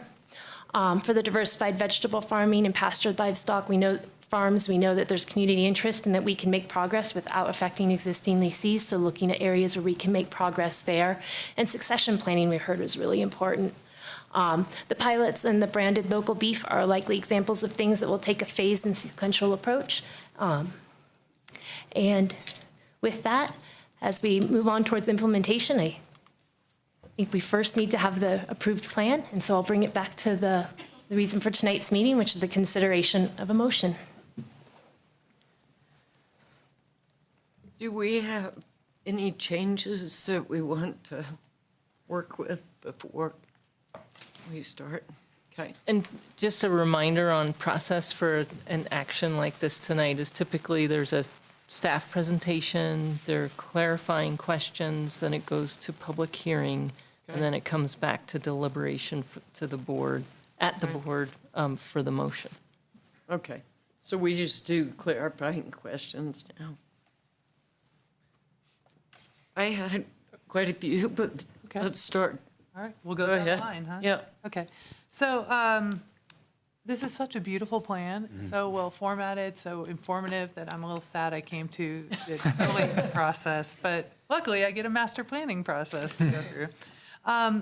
So one thing in looking through this and orienting myself, the one major question I had was, okay, so assuming we adopt the plan, what's next? Now, so there, of course, there's implementation, and there's Appendix E is amazing. This table of objectives and how we're going to manage, assess success towards meeting the goals. But I'm curious about the one thing I was looking for in this document and didn't see was when will it be revised, and how do we get community input for mid-plan check-ins or things like that? So.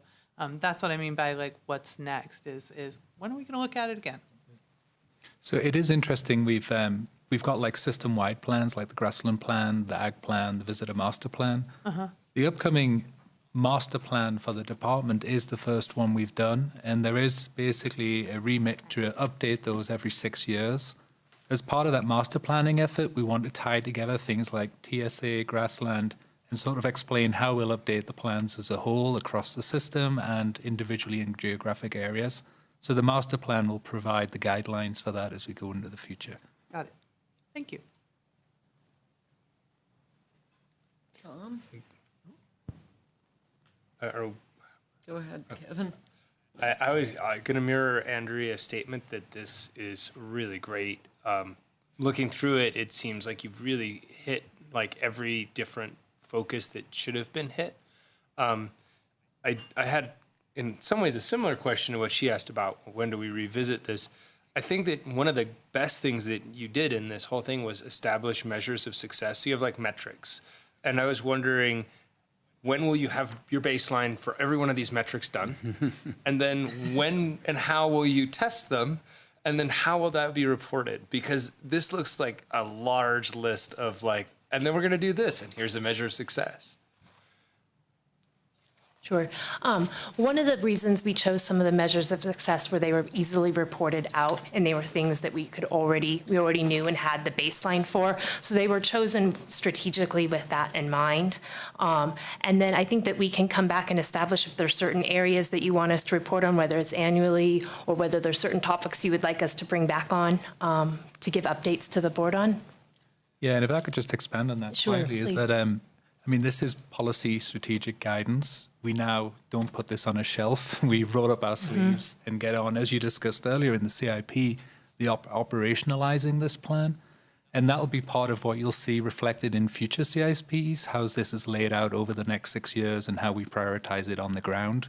And that's when you'll start to see where the rubber meets the road. And then you'll look at the measures of success and tell us in 6 years, did we meet the goal from this plan we did in 2017? And so that is the way we can sort of lay it out for you, and you can see it in detail each year through the work planning. And as Casey pointed out, items that come back like pilots, et cetera, that we want to share with you and get input, we'll bring along as needed. Okay. Yeah, I'm just looking at some of these things like proportion of agricultural fields with established pollinator habitat. Desired condition is increase in habitat. This means, I mean, I think this is great, but I think you also need to have like, and here's our baseline. We have this many acres or whatever, because once you establish that, then I think we'll be able to have a good measuring stick. And I think that's probably the single best like way you can ground all of this is to say in 2017, man, pollinators were just in trouble, and now we're doing great. So anyway. That was my clarifying question. And I would just add that there's a broader metrics approach to the department that we want to be able to, and Andrea can relate to this, like the report on progress, that there are categories of metrics that are meaningful to the community, not just the wonky types like us over here at the desk, but that can really speak to the community. So I think, especially with the master plan, if we could get some high-level metrics across our different systems, ecological systems, agricultural systems, trail systems, and we can report out on how we're doing, that's something that we're working toward. Okay, that's great. So I had a question, but do we want to, I'll just go for it, I guess. So I'm looking at the funding in this, there's pretty big gap. And you mentioned that we'd be applying for grants. Can you speak to that a little bit? What type of things we'd be looking for and how quickly that would be available? Sure. Andy might also be able to speak to some of the different types of agricultural grants out there. I know that there are a variety of state grants and other federal grants that we can apply for that are specific to agriculture. I'm Andy Pelster, the Ag Stewardship Supervisor. There are some granting programs through USDA, the Meat Marketing Cooperative. We did a grant for that. That was an example of something we would pursue in the future. And Lauren Kilcoyne presented the CIP. Some of the initiatives in here are actually in some of those CIP categories. So at an operational level, we are able to do some of this, and certainly some of it is aspirational as we pursue granting opportunities. We might see some partnering of Boulder County Parks and Open Space. They're undertaking some research initiatives now that may lead us into different partnerships. We may also look at some public-private partnerships. That's something we haven't done much of up to this point, but it is a possibility. Okay. Thank you. Tom, did you have? No clarifying questions. Kurt?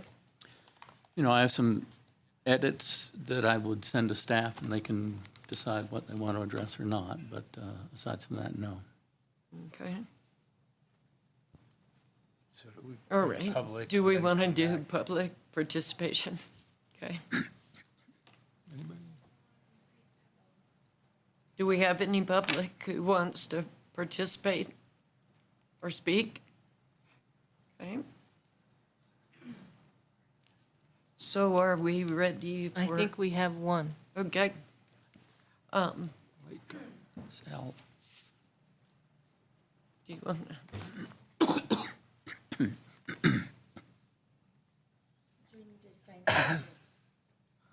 You can sign up after.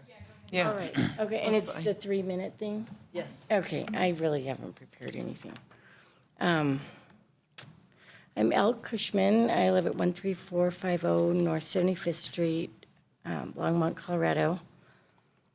And as we've been going through this process now, well, as I jumped on kind of about the same time the ag plan kind of, some of the first edits jumped on probably 3.5, 4 years ago.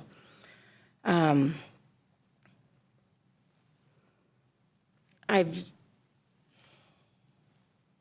just seen so many things at ground level from so many perspectives, and the preservation and the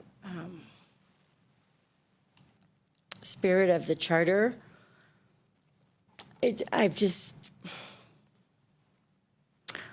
In my mind, I've seen where the timeline begins, and that's when my husband's family came here in 1858. And Dwayne and I have asked ourselves what was going on in 1858 to make these families come here. And those families had a choice. They could send their sons here to expand the West, or they could fight it out on their fields in the Civil War. And Abel Cushman and Alf came here. They were 17 and 19, and so many of these other families, they just sent their boys here to, there was promise they could stake a claim. And if that's not a stakeholder, I don't know of one who's going to be. They were charged to appropriate water rights, establish sustainable farmsteads, build schools, build communities, and then qualify for statehood. They made a life here before it was Colorado. And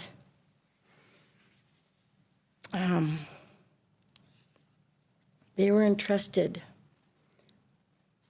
by their families and by Abraham Lincoln's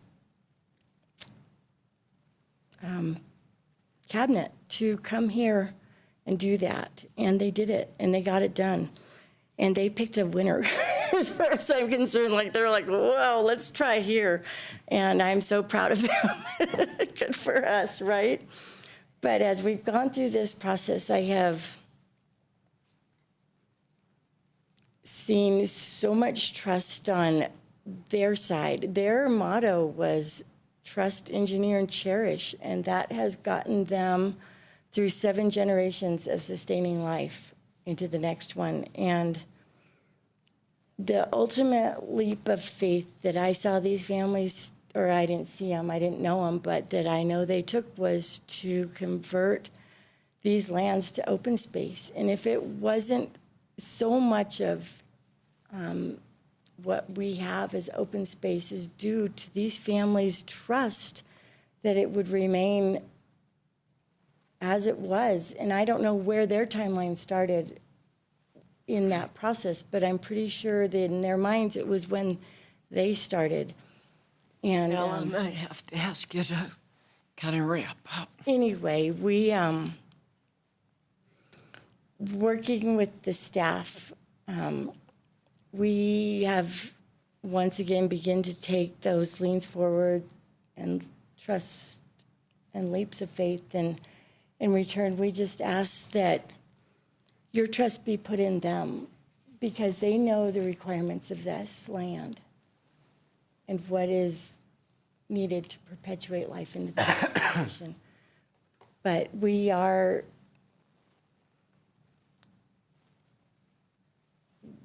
in this, and some of them lost faith, and some are leaving already, and they want this, and they want to trust it. And I know that's not what I really planned on saying, but Mark Davidson reached out through that push and shove, and he has pulled us back into it, and we're glad to be here. Thank you, Elle. Thank you. Thank you.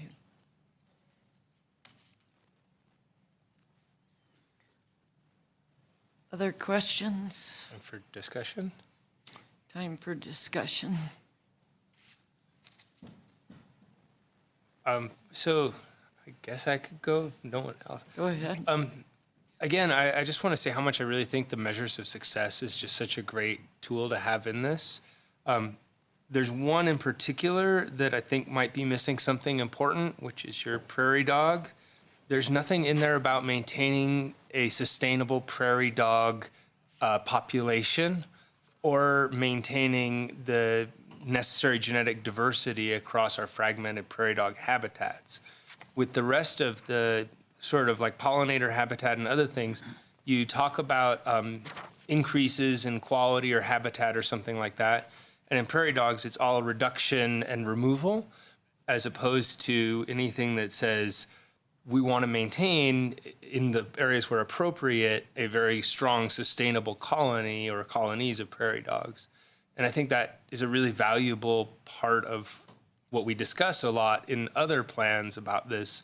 And because in this one, you're talking about positive things in measures of success for other ecological values, it seems appropriate to put that in there.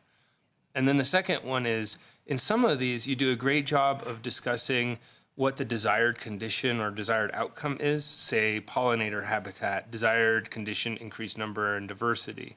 In other ones, you don't say specifically what you're interested in doing. Say Preble's jumping mouse, it just says extent of high quality Preble's habitat along ditches and creeks in occupied areas of the system. It doesn't say increase the extent of, or maintain the extent of, or increase the quality within the same extent. Something like that that's actually a stated goal of what you want.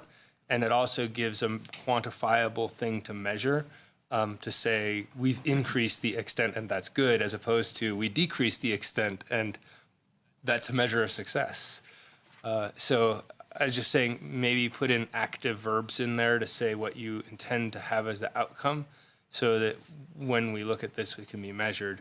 And most of these do a great job of at least alluding to what the outcome that's positive is. But with prairie dogs, although I think from the agricultural standpoint, you've done a great job of explaining exactly what it is that's valuable in terms of control of prairie dogs for our agricultural purposes. You haven't done anything in your measures of success that determines what's good for the prairie dogs as well.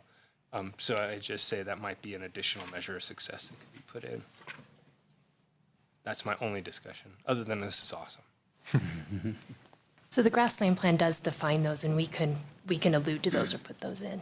I just think what's good for the goose, if you're talking about pollinators, the prairie dogs should get the same treatment. And we do have a parallel process going on that we recognize in this plan, that we could have some different metrics coming forward from the Prairie Dog Working Group.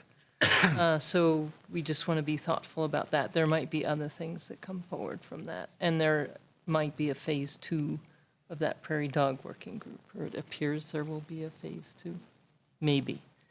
But anyway, there is a parallel process here that we didn't want to slow down the agricultural resources management plan. And again, we recognize that other process is occurring within this plan. I think my only concern with that would be just that you'll end up with an agricultural plan that talks about prairie dog control, and then a separate plan that might say something different. And if this doesn't even allude to maintaining a population, you'll have members of the public saying, but in this plan, you talk about control. And then another one saying, in this plan, you talk about preservation. So, just because that seems to be what we end up hearing all the time in here is, but in this thing, you say this other stuff. And I will confess that when we were first talking about the strategy and the schedule for the ag plan, and we heard that it wasn't going to try to address prairie dogs because we had this working group starting, I was skeptical. But having seeing the ag plan go through its revisions and also having sat in on a couple of the Prairie Dog Working Group meetings, I think you made the right choice. As you've alluded to, there's much more work to be done. I think that group has made a lot of progress, and I applaud all the people that have been working on that.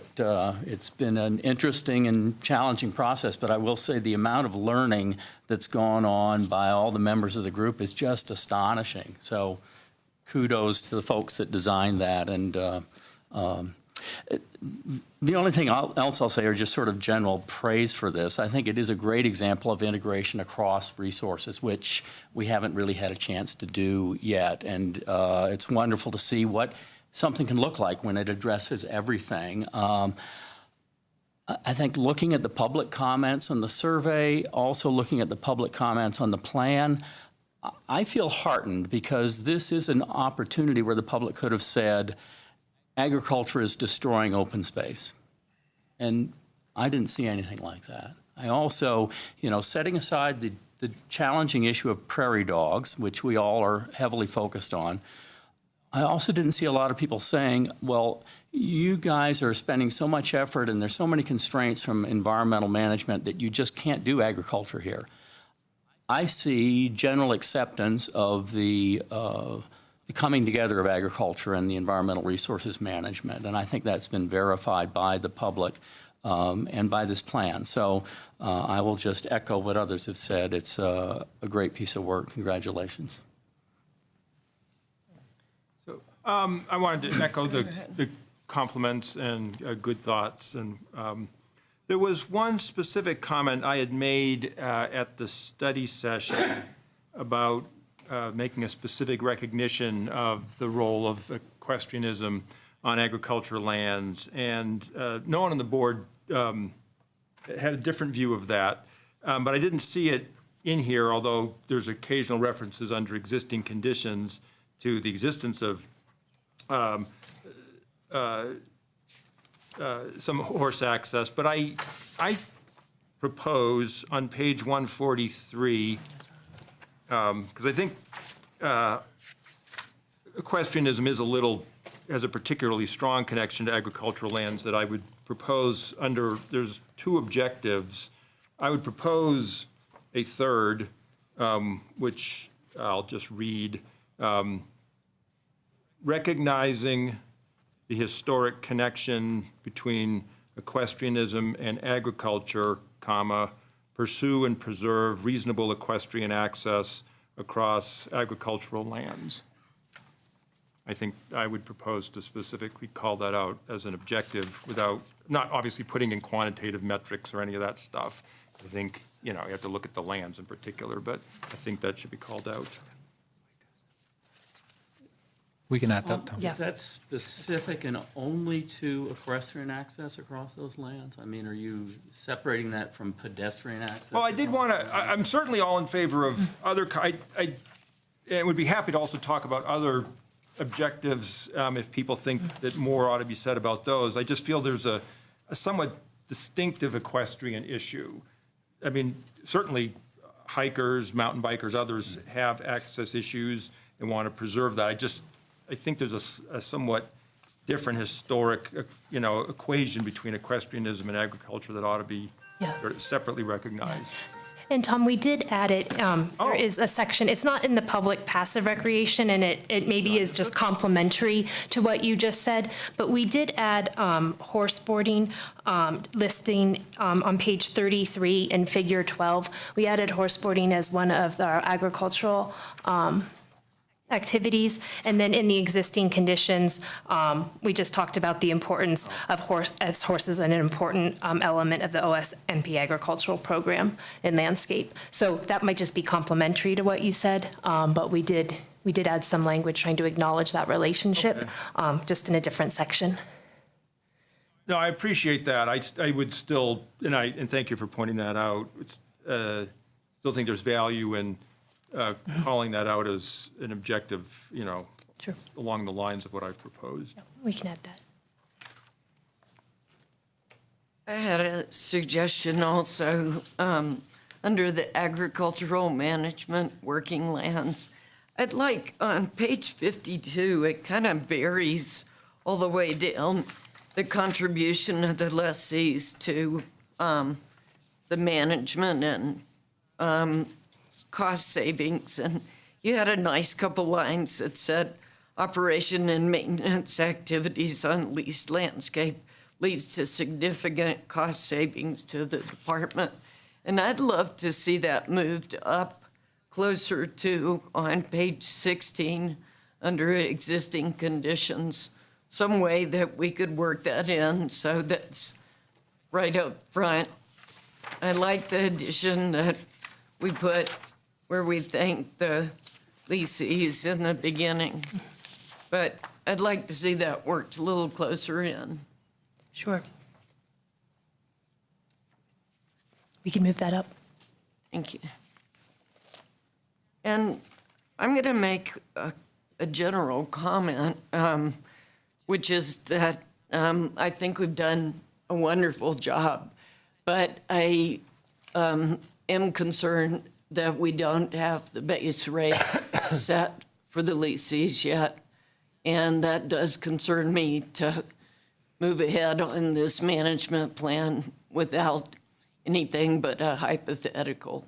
So I have a lot of concerns about that, given that I've gotten a lot of input from some of the leasees, and it concerns me that it could stress the situation. So I know we've reached out and done a lot of talking back and forth, but it is a significant concern on my part. And Molly, we understand exactly what you're saying. And I think one thing when we sent just to, we talk about a plan and then how do we move ahead so it doesn't sit on the shelf. Andy has included in the letter that went out to the leasees about this meeting that we are going to meet them in the fall to begin that process. And we've made that commitment in that letter. So we're trying to show signs of following up, not just to complete the plan, but post-plan, how do we get on with that and then develop the stewardship plans. So we agree with you. We want to commit to that.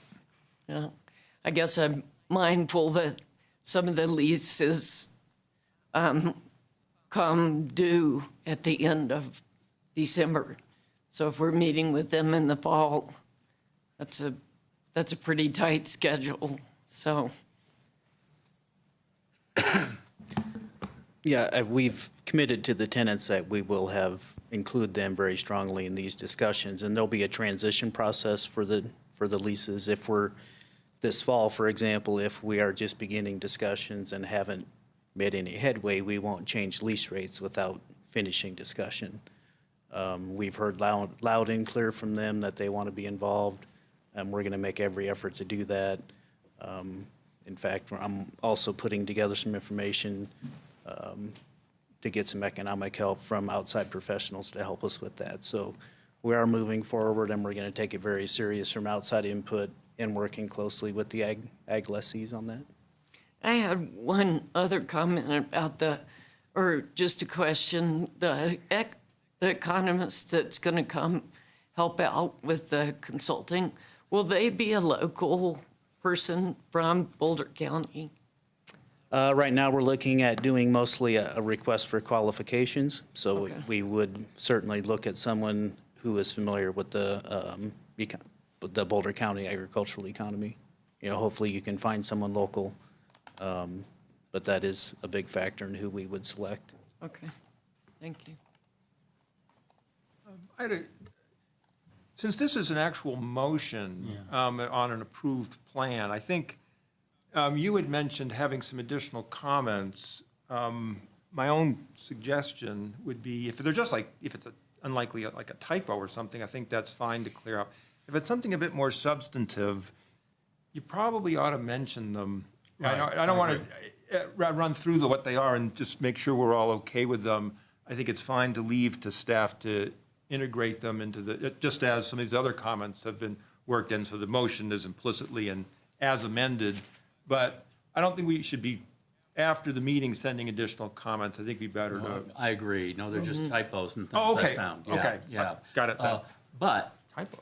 you, That's my job. really, you proposed a change to it, and I mean, do we have to Well, vote I on think- that or adopt it as amended? I mean, we really. And Molly had a change. Right. And I think, So- I think the answer is, we could either add that to the motion language as amended, or just all understand that the plan is including any wording changes and any typos or other corrections. I don't know if you have a strong I would preference. just say that the changes that we heard we're fine with them. There's, the overall, it supports the overall content of the plan as intended, so the changes are just fine. So I think the motion could assume as amended. I'm fine with that. Is that okay? So are we ready to move to the motion? Sure. Someone? I'll make a motion just for something novel. I move that we recommend the approval, that the Open Space Board of Trustees approve the Agricultural Resources Management Plan and recommend that plan to the Boulder City Council as amended.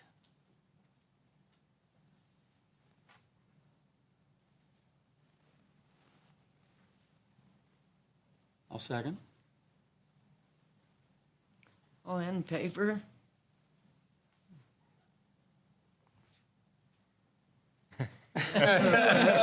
Sorry.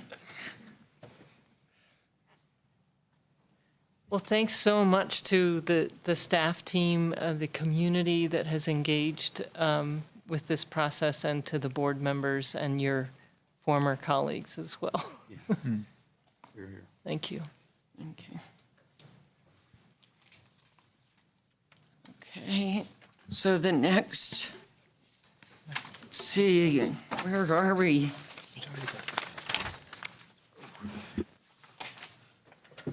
That's I the think last. that's it? Yes. Okay, Go home and drink a whiskey. thank you. Awesome.